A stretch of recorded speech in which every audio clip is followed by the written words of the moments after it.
भारत जाने की कोई भी एनआरआईज ये गलती नहीं करता। तुझे अगर मौका मिले तो क्या भारत मूव होना चाहेगी? मैं आपको दिखाता हूँ क्वालिटी ऑफ लाइफ मतलब क्या हुआ।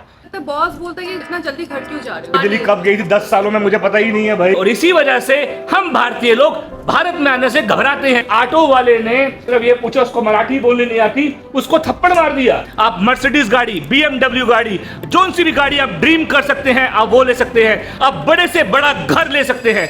कहते हैं इंडिया वापस जाना है, लेकिन फ्लाइट टिकट कोई भी बुक नहीं कराता। एक बार जब हम एनआरआईज भारत छोड़कर हम ऑस्ट्रेलिया चले जाते हैं, यूके चले जाते हैं, कनाडा चले जाते हैं, या फिर अमेरिका में आके सेटल हो जाते हैं, उसके बाद भारत जाने की कोई भी एनआरआईज ये गलती नहीं करता।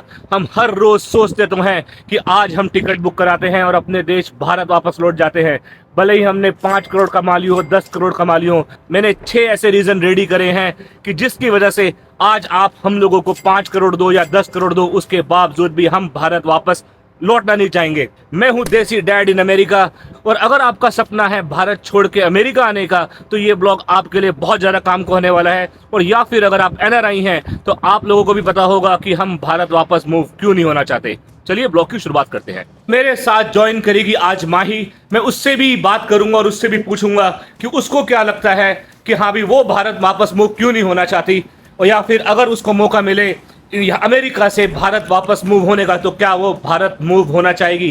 तुझे अगर मौका मिले भारत मूव होने का तो क्या भारत मूव होना चाहेगी? नहीं। क्यों नहीं मूव होना चाहेगी? है तो बहुत सारे रीजन, सिर्फ मतलब एक रीजन हो तो बताऊं, ऐसे तो काफी सारे रीजन है।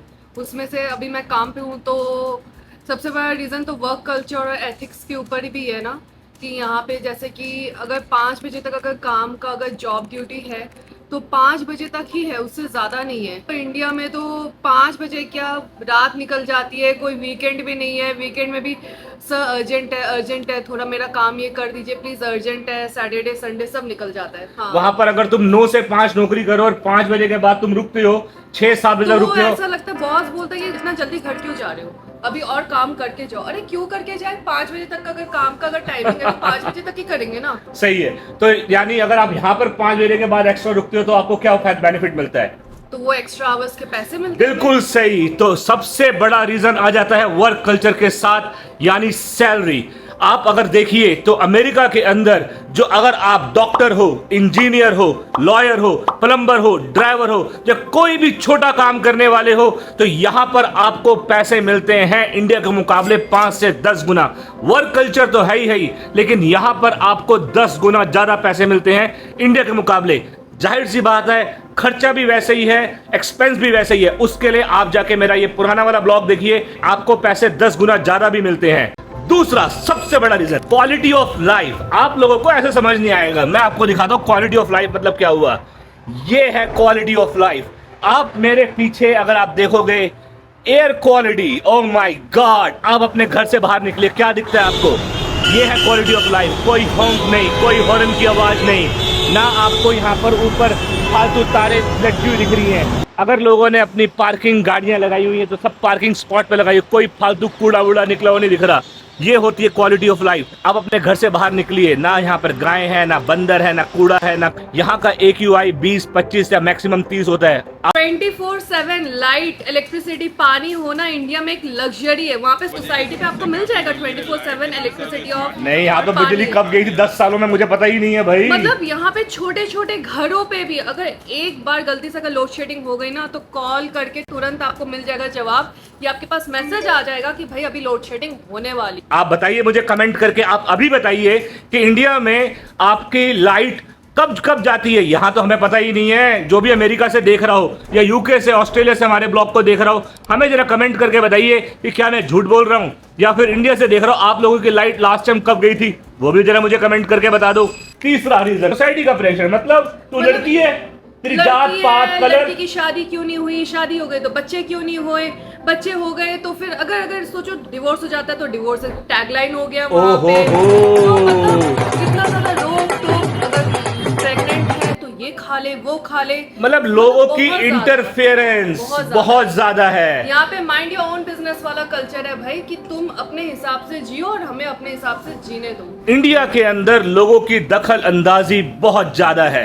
जो कि अमेरिका के अंदर बिल्कुल भी नहीं है। यहां पर हम लोग अपने काम से काम रखते हैं, हमें आपकी जिंदगी से कोई लेना देना नहीं है। परचेजिंग पावर, परचेजिंग पावर, इसका मतलब क्या हुआ? मतलब जैसे कि अगर हमें आईफोन लेना हुआ, इंडिया में अगर हमें आईफोन लेना हुआ ना, तो हमें अल्ट्रा रिच होना पड़ेगा। आपको हर एक के हाथ में दिखेगा, बेसिक लोगों के हाथ में दिखेगा। तो यहां पर परचेजिंग पावर का मतलब हुआ कि आप अमीर हो, गरीब हो, आपके पास पैसा है नहीं है, लेकिन अगर आपका क्रेडिट स्कोर स्ट्रांग है, यानी आपका क्रेडिट अच्छा बना हुआ है, आप किसी भी बैंक में जाइए, आप किसी भी एप्पल के शोरूम पे जाइए, आप बेस्ट बाय पे जाइए, वॉलमार्ट में जाइए, आप क्रेडिट स्ट्रांग रखते हैं और आप लीगल हैं, तो आप क्रेडिट अप्लाई करिए और आप ऐसे कोई से भी फोन को ले सकते हैं, आप कोई सी भी गाड़ी को ले सकते हैं, आप मर्सिडीज गाड़ी, BMW गाड़ी, जोन सी भी गाड़ी आप ड्रीम कर सकते हैं, आप वो ले सकते हैं, आप बड़े से बड़ा घर ले सकते हैं, जो भी आप चीज चाहते हैं आप वो ले सकते हैं। लेकिन इंडिया के अंदर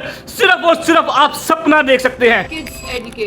किड्स एजुकेशन, अगर आपके बच्चे हैं तो अमेरिका तो टॉप नॉच है kids education point of view से। ये है कि इंडिया में अगर बच्चे जैसे 2.5 साल के हो गए, 2.5 साल के, पेरेंट्स को प्रेशर आ जाता है बच्चे को प्रेशर देने के लिए कि भाई बच्चे को स्कूल पे डालो अब तो, क्योंकि वो 2.5 साल से पढ़ना शुरू करेगा तो वो 18 तक वो अपना 12th पास करेगा, फिर वो कॉलेज जाएगा, उसके साथ रिकॉर्ड होता है। लेकिन यहाँ ऐसा कोई मेंटल प्रेशर नहीं है। यहाँ पे आपकी एजुकेशन 5th से शुरू होगी, वो भी बहुत प्रैक्टिकल। यहाँ पे मतलब बुकिश नॉलेज नहीं है, रट्टा मार नहीं है यहाँ पर।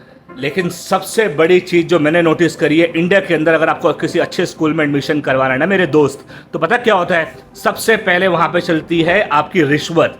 आपको रिश्वत देनी पड़ेगी। यहाँ पे रिश्वत नहीं चलती, यहाँ पे करप्शन नहीं है। आपको एडमिशन करवाना है, वो आपसे नहीं पूछेंगे कि आप हिंदू हो, मुसलमान हो, कौन हो, क्या नहीं हो, आपने कितनी पढ़ाई करी नहीं करी, कोई आपको रिश्वत नहीं देनी पड़ेगी। छठा पॉइंट, वेट फॉर सिटीजनशिप। मतलब हम ये सोचते हैं जब भी कोई आता है यहाँ पे तो वीज़ा से ही आता है, बट ऑब्वियस है वो सोचता है कि चलो 3 साल हम कमाएंगे, उसके बाद हम इंडिया चले जाएंगे।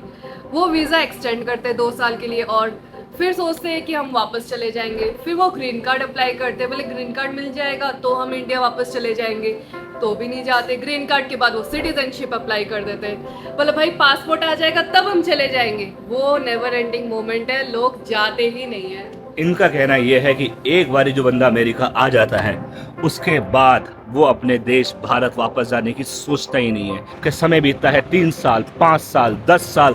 उसके बाद जब आप ऐसे माहौल में रह रहे होते हैं, अपने आप को लीगल कर चुके होते हैं, आपकी फैमिली यहाँ पे रह रही होती है, आप जब यहाँ पे सिटीजन बच चुके होते हैं, आपके बच्चे स्कूल जा रहे होते हैं, आपका जो प्रोसेस चल रहा होता है उस प्रोसेस के अंदर आप इतने घुल मिल चुके होते हैं, आपके बच्चों को यहाँ पे आदत लग चुकी होती है।